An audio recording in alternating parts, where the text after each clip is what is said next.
Hanapan mo nga ako ng lalaki ko. Ay, meron akong kakilala. Diyan nga sa sa Malate, daming bar na boss. Dito sa Malate? Opo. Kanina kasi madaling araw ako nandiyan eh. Ay, pumasok ka sa mga club, wag ka. Hindi, mga pasayero. Kailangan i-vulgar din yung sa vlog yung pinaggagawa mo sa vlog. Nung babae ka, tara, may open pa yata ng ganitong oras. Meron pa. Oo, pasok ka na after dito. Naglilinis sila. Hindi, yung iba talaga inaabot ka ng tanghali. Yung mga foreigner. Oo. Napunta ako sa hosto bar naman, syempre, bading ako.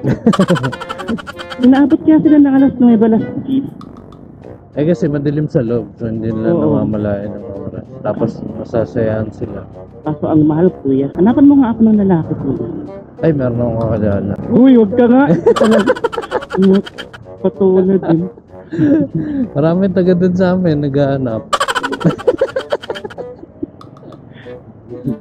Ayoko nang may tattoo ko yan. Naku, sayang ang tattoo. Ito lang yun. Clean na.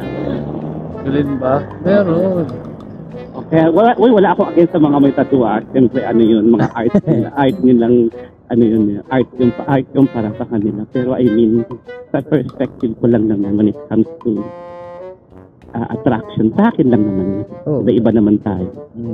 Pero may mga tattoo talaga nagagandahan din ako. Dito Diyan lang banday sa may no parking, dyan ka na lang. Di ba no parking ka lang, dyan ka talaga nag-parking. Kaya na naman drop off yun. Di mo no drop off. Sige. Thank you, kuya.